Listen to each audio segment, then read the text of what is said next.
ان کو اسی پہ اعتراض ہے. تو جد عربی سے اردو ہم اس کے معنی پڑھتے ہیں کہ اس کا کیا ایک یہی معنی آتا ہے دادا کا یا اور بھی معنی آتے ہیں. دیکھیں یہ عربی کا لفظ ہے, اس کا ایک معنی ہے دادا, ٹھیک ہے, یہ تو آپ کو پتا ہے. دوسرا معنی ہے نانا. تیسرا ہے, اچھا اس کی جمع اجداد اور جدود آتی ہے.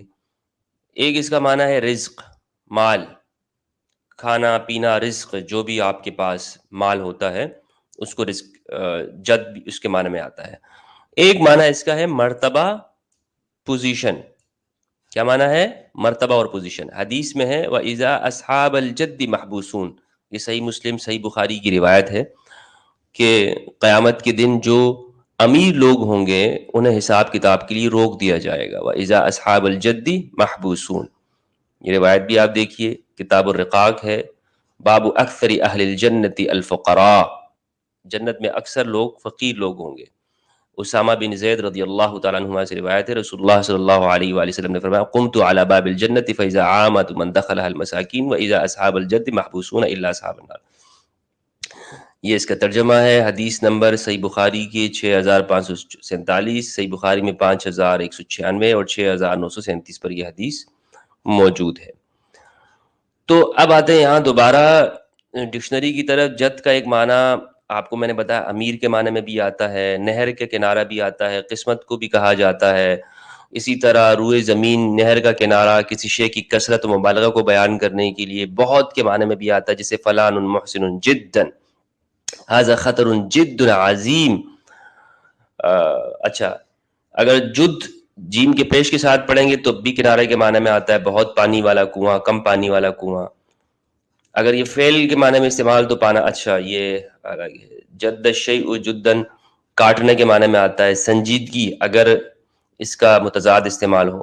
قرآن مجید کے اندر یہ لفظ استعمال ہوا ہے, جہاں پر استعمال ہوا ہے سورہ جن میں وَأَنَّهُ تَعَالَى جَدُّ رَبِّنَا مَا اتَّخَذَ صَاحِبَةً وَلَا وَلَدًا, کہ وہ پروردگار بلند ذات وہ کیا ہے, ہمارا رب اس کی عظمت شان والا ہے جس کی نہ کوئی بیوی ہے اور نہ کوئی بچہ ہے.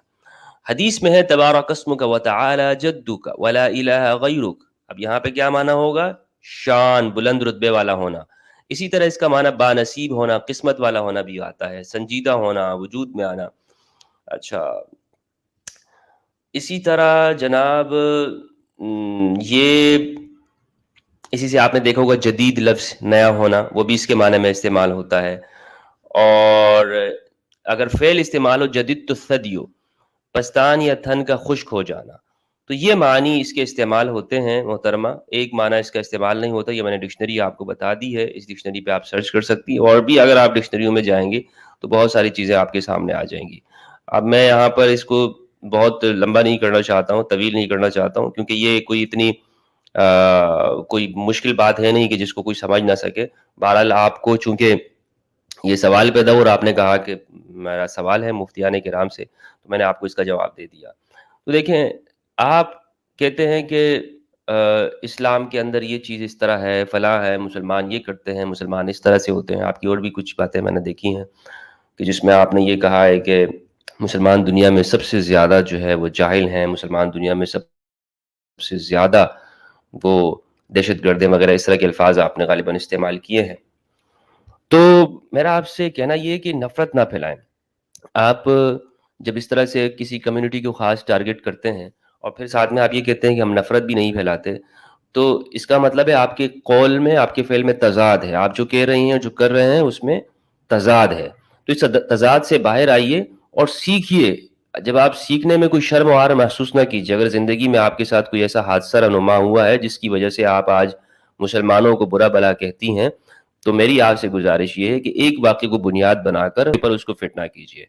تو یہ میری آپ سے گزارش ہے. اگر اس حوالے سے پھر بھی آپ کے کوئی دماغ میں کوئی سوال ہو, ابھرتا ہو, دماغ میں سوال پیدا ہوتا ہو, تو پوچھنے میں کوئی یار نہیں ہے. میرا ای میل بھی ہے اور واٹس ایپ بھی, آپ پوچھ سکتی ہیں. انشاءاللہ ہم آپ کی اس میں مدد کریں گے چیزوں کو سمجھنے کے اندر. تو یہ میں نے آپ کو اس لیے بتایا کہ ایک آپ کی اور بھی سوال ہے, انشاءاللہ اس کے بھی جواب دیں گے. لیکن یہاں پر میں اس کا جواب اس لیے دے رہا ہوں کہ اتنی چھوٹی سی بات اگر آپ کو ڈکشنری کا ایک اسٹوڈنٹ جو ہمارے یہاں مدرسے میں پہلے دن اگر داخلہ لے لے تو اس کو یہ بات سمجھ میں آ جائے گی, اگر وہ پڑھ لے صرف نہ ہو.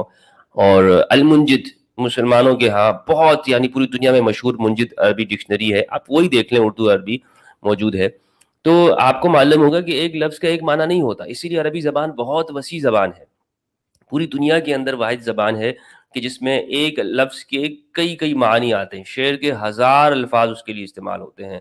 اسی طرح اونٹ کے لیے 1500 سے زیادہ الفاظ ہیں، گھوڑے کے لیے الفاظ ہیں. تو یہ یعنی اس میں ہر چیز کو واضح کیا گیا ہے اور مختلف تعبیرات استعمال کی گئی ہیں. تو قرآن مجید نے عربوں کی اسی ذہنیت کو سامنے رکھ کر الفاظ کا استعمال کیا ہے. وہ عربوں کے لیے جب ان کو سمجھا رہا ہے تو انہی لفظوں میں سمجھائے گا نا.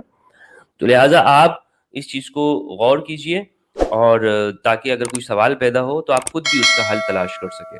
اللہ تعالیٰ ہم سب کو اسلام کے اوپر استقامت عطا فرمائے. والسلام علیکم ورحمۃ اللہ وبرکاتہ.